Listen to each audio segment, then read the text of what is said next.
Hi viewers, welcome to mat history. நம்ம சேனலை பார்த்து சப்ஸ்கிரைப் பண்ண அனைத்து நண்பர்களுக்கும் நன்றி. நீங்கள் நம்ம சேனலை புதுசாக பார்க்குறீங்கன்னா கீழே இருக்கிற சப்ஸ்கிரைப் பட்டனை ப்ரெஸ் பண்ணிவிட்டு பக்கத்தில் இருக்கிற பெல் ஐக்கனை கிளிக் பண்ணிடுங்க. நாங்கள் அப்லோட் பண்ணுற இன்ட்ரெஸ்டிங்கான வீடியோஸ் உடனுக்குடனே உங்களை வந்து சேரும்.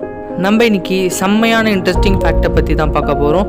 அதாவது நம்ம காலகாலமாக நம்பி செஞ்சுட்டு வர சில விஷயங்கள் காலப்போக்கில் நம்மளோட உண்மையான நம்பிக்கை மூட நம்பிக்கையாக எப்படி மாறிச்சுன்னு தான் இந்த வீடியோ. கடைசி வரை ஸ்கிப் பண்ணாமல் பாருங்கள். அப்போ தான் உள்ளே இருக்கிற இன்ட்ரெஸ்டிங்கான கண்டென்ட் உங்களை அமேஸ்மெண்ட் ஆகும். வாங்க இப்போது வீடியோக்குள்ளே போவோம். ஃபஸ்ட்டாக நம்ம இப்போ பார்க்க போகிறது காக்காவுக்கு படையல் வைக்கிறது. நம்ம வாரமும் பர்டிகுலர் டேயில் காக்காவை கூப்பிட்டு காக்காவுக்கு படையல் வைப்போம். ஆனால் இன்னும் சில பேர் காக்காவுக்கு டெய்லி படையல் வைப்பாங்க. இதை பார்த்துட்டு இருந்த நான் வீட்டில் போயிட்டு ஏன் காக்காவை கூப்பிட்டு படையல் வைக்கிறாங்க, ஆனால் மற்ற பறவைகளுக்கு நாய்க்கு மாடுக்கு போன்ற விலங்குகளுக்கு ஏன் டெய்லியும் சாப்பாடு வைக்கிறதில்லன்னு கேட்கும்போது காக்கா நம்மளோட முன்னோர்கள் இறந்தவர்கள் எல்லாம் காக்காவா நம்ம வைக்கிற படையலை சாப்பிட வருவாங்கன்னு வீட்டில் சொன்னாங்க. மேக்ஸிமம் இதை தான் எல்லோரும் வீட்டிலும் சொல்லியிருப்பாங்க. ஆனால் உண்மை என்னன்னு பார்த்தீங்கன்னா அந்த காலத்தில் எல்லாரும் குடிசை வீட்டில் தான் இருப்பாங்க. லைட்ஸு கூட அந்த காலத்தில் இருந்திருக்காது. அப்போது வீட்டில் கொஞ்சமாக தான் உள்ள வெளிச்சம் வரும். அதில் தான் எல்லா வேலையும் பண்ணுவாங்க. எல்லா வேலையும்னா சமைக்கிறதும் அந்த வெளிச்சத்தில் தான் சமைப்பாங்க. அப்படி சமைச்சு வச்ச சாப்பாட்டில் ஏதாவது ஒரு விஷமுள்ள பூச்சியோ இல்லை விஷமுள்ள உயிரினமோ அதில் விழுந்திருந்தால் நமக்கு தெரியாது. அப்படி தெரியாமல் அந்த சாப்பாடை சாப்பிட்டோன்னா ஆலையை கூட காலி பண்ணிடும். அப்போது அந்த சாப்பாடை டெஸ்ட் பண்ணணும் இல்லையா? அப்படி டெஸ்ட் பண்ணுறதுக்காக ஏதாவது ஒரு உயிரினத்தை சூஸ் பண்ணி ஆக்கணும். கண்டிப்பாக மனுஷங்களை சூஸ் பண்ண மாட்டாங்க. அதுக்கு மாறாக விலங்குகளை சூஸ் பண்ணுவாங்க.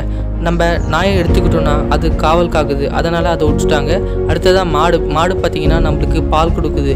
அடுத்ததாக கோழி பார்த்திங்கன்னா நமக்கு கறிக்கு உதவுது. அதுக்கப்புறம் ஆடும் நம்மளுக்கு கறிக்கு உதவுது. நிலத்தில் இருக்கிற எல்லா உயிரினங்களும் யூஸ் ஆகுறதுனால அடுத்தது அவங்க வானத்தை பார்க்குறாங்க. வானத்தில் இருக்கிற பறவைகளை பார்த்திங்கன்னா புறாவுக்கு கொஞ்சம் ட்ரைனிங் கொடுத்த உடனே அது வந்து நம்ம கொடுக்குற இன்ஃபர்மேஷனை மற்றவங்களுக்கு ஷேர் பண்ணும். அதே மாதிரி கிளி பார்த்திங்கன்னா கொஞ்சம் ட்ரைனிங் கொடுத்த உடனே அது ஜோசியத்துக்கு ஹெல்ப் பண்ணும். அதனால் மற்ற எதை சூஸ் பண்ணலான்னு பார்க்கும்போது காக்கா இது வந்து எதுக்கும் யூஸ் இல்லாமல் இருந்துச்சு, அதனால் இதை யூஸ் பண்ணிக்கலாம்னு சொல்லி பாய்சன் டெஸ்டிங்காக யூஸ் பண்ணாங்க. இந்த மாதிரி தான் காக்காவுக்கு படையல் வச்சு அந்த சாப்பாடை டெஸ்ட் பண்ணிட்ட அப்புறம் தான் காக்கா உயிரோடு இருந்துச்சுன்னா அவங்க சாப்பாடை சாப்பிட ஆரம்பித்தாங்க. இருந்தாலும் காக்கா ரொம்ப பாவம் இல்லை. இந்த மாதிரி தான் காக்காவுக்கு படையல் வைக்கிற ப்ரொசீஜர் உருவாச்சு. அடுத்ததான் நம்ம இப்போ பார்க்க போகிறது திருஷ்டி கயிறை பற்றி தான். இந்த திருஷ்டி கயிறை மேக்ஸிமம் எல்லார் வீட்லேயும் பார்த்துருப்போம். இந்த திருஷ்டி கயிறில் என்னென்ன இருக்குன்னு சொல்லி லைனாக பார்த்துடலாம். ஃபஸ்ட்டாக இந்த திருஷ்டி கயிறில் படிகார கல் இருக்கும், அதுக்கடுத்து எலுமிச்சை பழம் இருக்கும், அதுக்கடுத்து மிளகாய் இருக்கும், அதுக்கடுத்தது ஈச்ச முள்ளுன்னு சொல்லி ஒரு முள் மாதிரி வச்சுருப்பாங்க. அதுக்கடுத்து கொட்டாங்குச்சி இல்லைனா சங்கு அந்த மாதிரி ஏதாவது ஒன்று வச்சுருப்பாங்க. இன்றைக்கி திருஷ்டி கழிக்கிற இந்த கயிறு அந்த காலத்தில் ஒரு ஃபர்ஸ்ட் எய்ட் கிட்டாக யூஸ் பண்ணிகிட்டு இருந்தாங்க, தெரியுங்களா? இதை கேட்டு பல பேர் அமேஸ்மெண்ட் ஆகிருப்பீங்க. ஆனால் இதுதான் உண்மை. எப்படின்னா அந்த காலத்தில் இன்றைக்கி இருக்கிற மாதிரி தெருக்கு 40 வீடு இல்லாமல் ஒரு தெருக்கு 2 இல்லை 3 வீடுகள் தான் இருந்தது. அப்படி இருக்கிற 2 இல்லை 3 வீடுகள் ஒட்டி இல்லாமல் ஒரு கார்னருக்கு ஒன்று வீடுன்னு இன்னொரு கார்னருக்கு இன்னொரு வீடாக இருக்கும். இந்த வீட்டுக்கு நடுவில் இருக்கிற கேப்பில் நிறைய செடி கொடி மரங்கள் பாம்பு பொத்துகள் அந்த மாதிரி நிறைய இருக்கும். ஒருவேளை பாம்பு வெளியே வந்து மக்களை கொத்திச்சுன்னா அங்கிட்டு இங்கிட்டுன்னு ஃபர்ஸ்ட் எய்ட் கிட்டுக்காக ஓட முடியாது இல்லையா? அதுக்கேற்ற மாதிரி கை கெட்டுற மாதிரியே வெளியில் இந்த ஃபர்ஸ்ட் எய்ட் கிட்ட கட்டி வச்சுருப்பாங்க. அதாங்க நம்ம திருஷ்டி கயிறை. ஒருவேளை ஒருத்தரை பாம்பு கடிச்சிருச்சுன்னா அந்த திருஷ்டி கயிறை எடுத்துகிட்டு வந்து அதில் இருக்கிற எல்லாத்தையும் கழட்டி ஃபஸ்ட்டு அந்த கயிறை எடுத்து கடிச்ச இடத்துல நல்லா டைட்டாக கட்டுவாங்க. கட்டி முடித்த உடனே அந்த திருஷ்டி கயிறில் ஒரு முள் மாதிரி இருக்கும். அந்த முள் ரொம்ப ஸ்ட்ராங், அது பேர் ஈச்ச முள்ளுன்னு சொல்லுவாங்க.